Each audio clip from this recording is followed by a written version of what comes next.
Hello everyone. Once again welcome to Net Biology. We were talking about concept of gene. इससे पहले वाली video में केवल introduction या आप कह सकते हो ओवरव्यू था कॉन्सेप्ट ऑफ जीन के बारे में कि हम क्या क्या चीजें आगे डिस्कस करेंगे। तो हम ये जो जीन कॉन्सेप्ट है या ये जो पर्टिकुलर टॉपिक है इसको डिटेल में बेसिक तरीके से समझ रहे हैं। पहले हम बेसिक चीजों को क्लियर करते हुए जाएंगे, फिर आगे जो कॉम्प्लेक्स चीजें हैं फिर वो अपने आप ही क्लियर होती जाएगी धीरे धीरे। और वैसे भी अगर आप जेनेटिक्स डीपली पढ़ना चाहते हो तो उसके लिए आपको पहले सारे के सारे बेसिक कॉन्सेप्ट क्लियर होने आपके जरूरी है। मेंडेलियन प्रिंसिपल बेसिक है आपकी जेनेटिक्स का, और साथ ही साथ डीएनए का स्ट्रक्चर, जीन क्या है, अलील्स क्या है, ये बहुत ही इंपॉर्टेंट चीजें हैं। तो हम इनको एकदम बारीकी से समझेंगे। सबसे पहले स्टार्ट करेंगे स्ट्रक्चर ऑफ डीएनए से। यहाँ पे हम रेप्लिकेशन या फिर ट्रांसक्रिप्शन वगैरह इन सब के बारे में डिस्कस नहीं कर रहे हैं और ना ही आरएनए के बारे में डिस्कस करने वाले हैं। ये सारी चीजें बायोमोलिक्यूल्स में आपको मिलेगी, या फिर हम फंडामेंटल प्रोसेसेस वाला जब पढ़ेंगे तो हम वहाँ पे ट्रांसक्रिप्शन और ट्रांसलेशन, रेप्लिकेशन ये सब देख लेंगे। ठीक है, अभी हम केवल जेनेटिक्स को समझेंगे, डीएनए के स्ट्रक्चर को समझेंगे। डीएनए का स्ट्रक्चर जो भी है, ये जो डिटेल स्ट्रक्चर है आपको इसके बारे में पता होना चाहिए। ना ही केवल जेनेटिक्स के लिए इंपॉर्टेंट है बल्कि आप फंडामेंटल प्रोसेसेस में भी डीएनए के बारे में ही समझते हैं तो वहां पे भी आपको स्ट्रक्चर की जरूरत पड़ेगी। आपको पता होना चाहिए डीएनए कैसा है। साथ ही साथ बायोमोलिक्यूल्स में जो न्यूक्लिक एसिड वाला टॉपिक है वहां पे भी डीएनए क्या एक न्यूक्लिक एसिड है, डीऑक्सी न्यूक्लिक एसिड इसका नाम है। तो ये जो न्यूक्लिक एसिड है वो वहां पे भी प्रेजेंट है, मतलब ये वाला टॉपिक वहां पे भी है। Structure of DNA, structure of RNA. तो स्ट्रक्चर ऑफ डीएनए यहाँ पे अगर हम इसको क्लियरली डीपली समझेंगे तो आगे और सारे यूनिट्स के लिए भी क्लियर हो जाएगा। ठीक है, बेस बन जाएगा और सारी यूनिट के लिए भी। तो देखते हैं स्ट्रक्चर ऑफ डीएनए। इस वीडियो में हम केवल बेसिक चीजें देखेंगे। शुरुआत की डीएनए क्या है, डीएनए की अकरेंस, डिस्कवरी, कहाँ पाया जाता है, इसकी मॉर्फोलॉजी कैसा है, दिखता कैसा है, केवल अगर इसके अपीयरेंस की बात करें तो। फिर उसके बाद डीप जाएंगे कि इसका स्ट्रक्चर किस तरीके से है, किस प्रकार से ये बना हुआ है। तो पहले स्टार्ट करते हैं स्ट्रक्चर ऑफ डीएनए की बेसिक चीज से। So DNA is called deoxyribonucleic acid. आपको पता होगा इसका नाम। डीऑक्सीराइबोज न्यूक्लिक एसिड इसलिए इसका नाम पड़ा क्योंकि इसके पास डीऑक्सीराइबोज शुगर होती है। आगे इसके बारे में बात करेंगे, शुगर के बारे में, इसका स्ट्रक्चर भी देखेंगे। अभी के लिए डीएनए के बारे में थोड़ी सी चीजें देख लेते हैं। DNA is a nucleic acid which is made up of deoxyribonucleotide. ऐसा माना जाता है डीएनए एक पॉलीमर है, माना नहीं जाता डीएनए एक पॉलीमर है और ये बना हुआ होता है न्यूक्लियोटाइड्स से। न्यूक्लियोटाइड्स इसके बिल्डिंग ब्लॉक्स है। जैसे प्रोटीन्स को हम कहते हैं, प्रोटीन्स बने हुए होते हैं अमाइनो एसिड्स की एक लॉन्ग पॉलीपेप्टाइड चेन होती है, वैसे यहाँ पे न्यूक्लियोटाइड्स की पॉलीन्यूक्लियोटाइड चेन होती है और वो क्या है, डीएनए है। ऐसे ही आरएनए भी ऐसी पॉलीन्यूक्लियोटाइड चेन है। ठीक है, तो न्यूक्लियोटाइड्स क्या है, इनके मोनोमर्स है। ठीक है, so basically DNA is a polymer and monomers of DNA are nucleotides. Nucleotides के साथ एक और शब्द जुड़ा हुआ है, आपने सुना होगा न्यूक्लियोसाइड्स। न्यूक्लियोसाइड्स एंड न्यूक्लियोटाइड्स, इनमें क्या डिफरेंस है ये भी हम देखेंगे, ये भी इंपॉर्टेंट है। ये सारी चीजें नेक्स्ट वीडियो में होगी। अभी हम सिर्फ बेसिक आइडिया जान रहे हैं डीएनए के बारे में। DNA stores genetic information and transmit these information generation to generation, इसलिए डीएनए को जेनेटिक मटेरियल कहा जाता है। बहुत सारे एनिमल्स में बहुत सारी ऐसी सेल्स हैं जिसमें जो ट्रांसमिशन है कैरेक्टरिस्टिक्स का एक जनरेशन से दूसरे जनरेशन तक, वो डीएनए की वजह से हो पाता है क्योंकि ये स्टोर करता है जेनेटिक इंफॉर्मेशन को। सारे ही एनिमल्स में या सारे ही सेल्स में ऐसा नहीं मिलता है।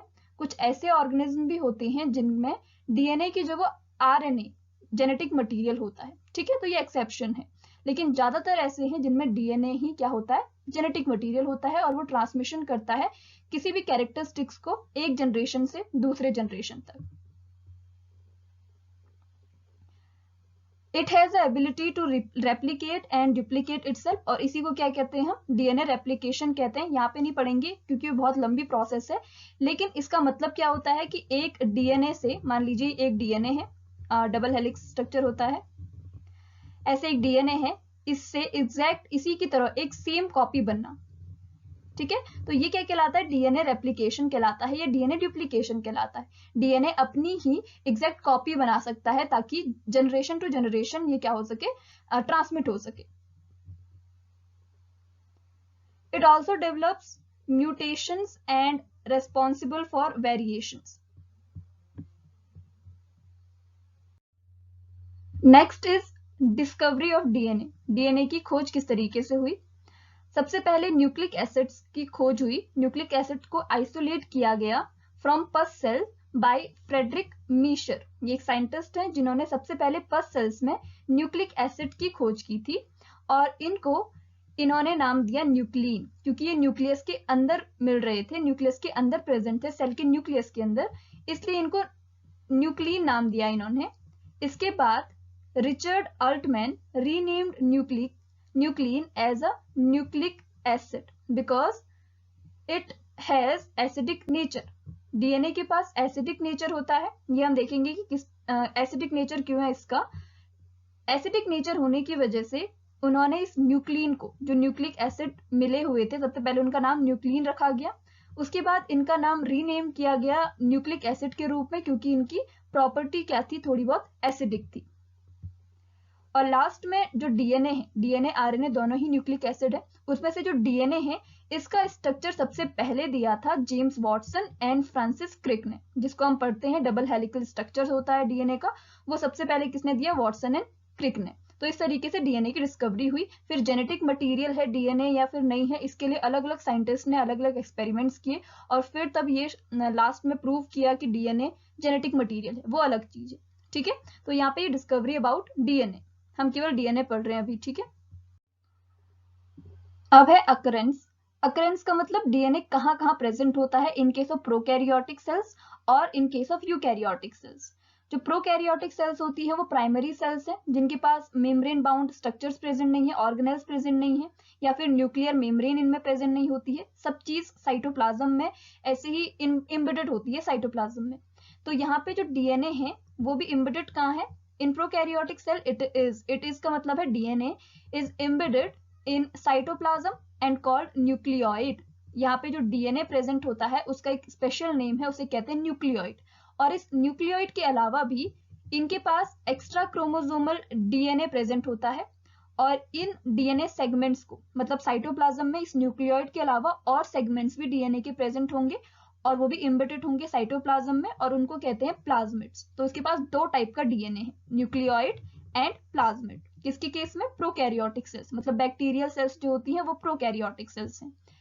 और जो दूसरी टाइप की सेल्स है वो है यूकैरियोटिक सेल्स, जिनके पास membrane bound cell organelles present है, माइटोकॉन्ड्रिया, गोल्जी बॉडी, ये सारी चीजें प्रेजेंट है. इसके अलावा न्यूक्लियर मेम्ब्रेन भी इनमें है, न्यूक्लियोलस है, ये सारी चीजें हैं. और इनके पास जो डीएनए होता है वो लोकेटेड होता है inside the nuclear membrane. Nuclear membrane की वजह से ही अपीयरेंस पॉसिबल होता है न्यूक्लियस का, और न्यूक्लियस के अंदर ही ये डीएनए प्रेजेंट होता है क्रोमैटिन थ्रेड के रूप में. आगे बात करेंगे क्रोमैटिन थ्रेड क्या है. A small quantity of circular DNA is also present in mitochondria and plasmids. Mitochondria and plasmids ये भी सेल ऑर्गेनेल्स हैं, इनके पास भी अपना खुद का सर्कुलर डीएनए होता है. और ऐसा माना जाता है कि जो माइटोकॉन्ड्रिया और प्लाज्मिड्स हैं ये पहले, बहुत टाइम पहले, ये भी प्रोकैरियोट्स हुआ करते थे इन टाइप की सेल्स की तरह, और इनके पास सर्कुलर डीएनए होता था अपना खुद का.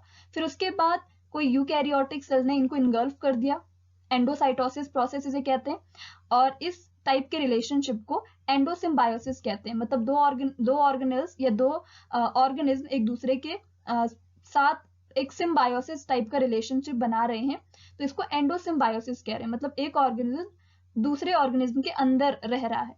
तो ये वाला जो एंडोसिम्बायोसिस वाला जो रिलेशनशिप इनके बीच में बन रहा है, यूकैरियोटिक सेल्स और माइटोकॉन्ड्रिया प्लाज्मिड, इनकी वजह से माइटोकॉन्ड्रिया और प्लाज्मिड इसी यूकैरियोटिक सेल का ही पार्ट हो गए. ठीक है, तो इनके पास भी अपना खुद का सर्कुलर डीएनए मिलता है और उसे कहते हैं एक्स्ट्रा न्यूक्लियर डीएनए. ठीक है, तो ये अलग अलग केसेस थे डीएनए की अकरेंस के, in case of prokaryotic cell और in case of eukaryotic cell. अब मॉर्फोलॉजी कैसी होती है इन दोनों टाइप की सेल्स में डीएनए की. Morphology. In eukaryotic cell, DNA occurs in the form of long, spirally twisted, unbranched thread. Spirally twisted, ये आपने helical structure, double helical structure में देखा होगा. कुछ इस टाइप का डीएनए मिलता है किसके केस में? यूकैरियोटिक सेल्स के केस में. फिर यहाँ पे नाइट्रोजनस बेसिस होते हैं, बॉन्ड बनाते हैं, ये सारी चीजें आपने देखा होगा। डीएनए के स्ट्रक्चर के बारे में आपको थोड़ा आइडिया होगा। तो ये टाइप का डीएनए होता है किसके केस में, एक लॉन्ग डीएनए होता है, ठीक है, और स्पाइरली ट्विस्टेड होता है इस तरीके से, और अनब्रांच्ड होता है किसके केस में, यूकैरियोटिक सेल के केस में। लेकिन in case of prokaryotic cells it is coiled, in eukaryotic cell की बात हो रही है, it is coiled around histone protein and forms semi condensed fibre called chromatin thread. और यही डीएनए यूकैरियोटिक सेल में ही ये एक हिस्टोन प्रोटीन होती है, उसके अराउंड में कॉइल होता है, ठीक है। और जितना ज्यादा अराउंड में, क्योंकि ये डीएनए बहुत लंबा थ्रेड है और अगर इसको हम न्यूक्लियस के अंदर डालना चाहें तो वो फिट नहीं आएगा, इसलिए वो कॉइल होता है अराउंड हिस्टोन प्रोटीन और एक सेमी कंडेंस फॉर्म बनाता है, सेमी कंडेंस फाइबर बनाता है जिसे क्रोमैटिन फाइबर कहते हैं, ठीक है। तो इसके बारे में भी आगे बात होगी, क्रोमैटिन फाइबर के बारे में डिटेल में जानेंगे, कितने टाइप के होते हैं, क्या है ये सब चीज। इन प्रोकैरियोटिक सेल यहाँ पे हिस्टोन प्रोटीन नहीं होती है और डीएनए सर्कुलर होता है, ज्यादा लंबा नहीं होता है, डीएनए सर्कुलर होता है और उसके अलावा सेगमेंट्स भी मिलते हैं इसके, प्लाज्मिड्स। तो यहाँ पे जो डीएनए है वो कुछ इस तरीके से सर्कुलर डीएनए होगा, ठीक है। अगर इस टाइप का डीएनए भी आप बनाओ तो ये सर्कुलर डीएनए होता है और ये साइटोप्लाज्म में इम्बेडेड रहता है, ठीक है। एक लॉन्ग अनब्रांच स्ट्रक्चर नहीं है, लॉन्ग स्पाइरली ट्विस्टेड स्ट्रक्चर नहीं है, बल्कि एक सर्कुलर स्ट्रक्चर है डीएनए का, जैसा माइटोकॉन्ड्रिया और प्लाज्मिड और प्लास्टिड्स में भी मिलता है, ठीक है। It do not coil around histone protein because they do not have any histone proteins. Proteins यहाँ पे ये हिस्टोन प्रोटीन जो है जिसके अराउंड में डीएनए कॉइल होता है, ये प्रोटीन्स प्रेजेंट ही नहीं होती है प्रोकैरियोटिक सेल में, तो यहाँ पे कॉइलिंग भी नहीं होगी और सेमी कंडेंस स्ट्रक्चर भी नहीं बनेगा। किसके केस में, प्रोकैरियोटिक सेल्स के केस में। और यूकैरियोटिक सेल्स में जो डीएनए मिलता है वो इस टाइप का होता है जैसा हमारे पास भी है, ठीक है। लास्ट है केमिकल कंपोजिशन। यहाँ पे हम केमिकल कंपोजिशन का केवल ओवरव्यू देख रहे हैं क्योंकि हम इसके बाद इनके स्ट्रक्चर्स की भी बात करेंगे, किस टाइप से ये जुड़े हुए हैं और किस टाइप से जुड़कर ये एक मोनोमर बनाते हैं, फिर उसके बाद पॉलीमर बनता है, डीएनए बनता है, न्यूक्लिक एसिड बनता है, ये सारी चीजें। तो अभी केवल ओवरव्यू देख लेते हैं। पहली चीज है पेंटोज शुगर, सबसे पहला कंपोजिशन है डीएनए को बनाने के लिए पेंटोज शुगर, जो जुड़ता है फॉस्फोरिक एसिड के साथ। पेंटोज शुगर ये सिंपल शुगर्स होती है, सिंपल कार्बोहाइड्रेट्स हैं, मोनोसैकेराइड्स हैं। पेंटोज यहाँ पे इसलिए यूज किया गया है क्योंकि ये करता है, ये शुगर इसके पास 5 कार्बन है, इसकी वजह से पेंटोज शुगर। और डीएनए के केस में इट इज डीऑक्सीराइबोस और आरएनए के केस में ये राइबोज होती है, ठीक है। फिर उसके बाद फॉस्फोरिक एसिड H3PO4, ये भी यहाँ पे जुड़ा होता है, एसिड होने की वजह से फॉस्फोरिक एसिड यहाँ पे काम कर रहा है, कंपोजिशन है, इसलिए जो न्यूक्लिक एसिड इसका नाम पड़ा है। न्यूक्लिक जो न्यूक्लियस के अंदर प्रेजेंट है और एसिड क्योंकि इनकी प्रॉपर्टी, इनका नेचर एसिडिक है। और लास्ट है नाइट्रोजनस बेसिस। ये जो पेंटोज शुगर और फॉस्फोरिक एसिड है ये फॉस्फोडाइएस्टर बॉन्ड से जुड़े हुए होते हैं और ये डीएनए का बैकबोन बनाते हैं, इसकी वजह से ही डीएनए का अपीयरेंस है, ठीक है। जो डीएनए स्ट्रक्चर हमको दिखता है वो इसकी वजह से दिखता है, ये बैकबोन है। और नाइट्रोजनस बेसिस भी इनसे जुड़े हुए होते हैं, अभी हम आगे डिस्कस करेंगे इनका स्ट्रक्चर और किस तरीके से जुड़ते हैं। नाइट्रोजनस बेसिस जो होते हैं वो मेनली 4 टाइप के नाइट्रोजनस बेसिस हैं, adenine, guanine, cytosine and thymine. In case of DNA, RNA में थाइमिन की जगह पे यूरैसिल होता है, ठीक है। तो ये nitrogenous bases nitrogen containing molecules हैं जो मिलकर, ये तीनों चीजें मिलकर बनाते हैं डीएनए या न्यूक्लियोटाइड्स को। न्यूक्लियोटाइड्स यानी मोनोमर, और फिर बहुत सारे न्यूक्लियोटाइड मिलके पॉलीमर बनाएंगे जो क्या है, न्यूक्लिक एसिड डीएनए, ठीक है। तो आगे इनके बारे में हम डिटेल में बात करेंगे, अभी के लिए बस इतना काफी है। थोड़ा सा हमने डीएनए का स्ट्रक्चर देखा, डिटेल स्ट्रक्चर नेक्स्ट वीडियो में बात करेंगे, ठीक है।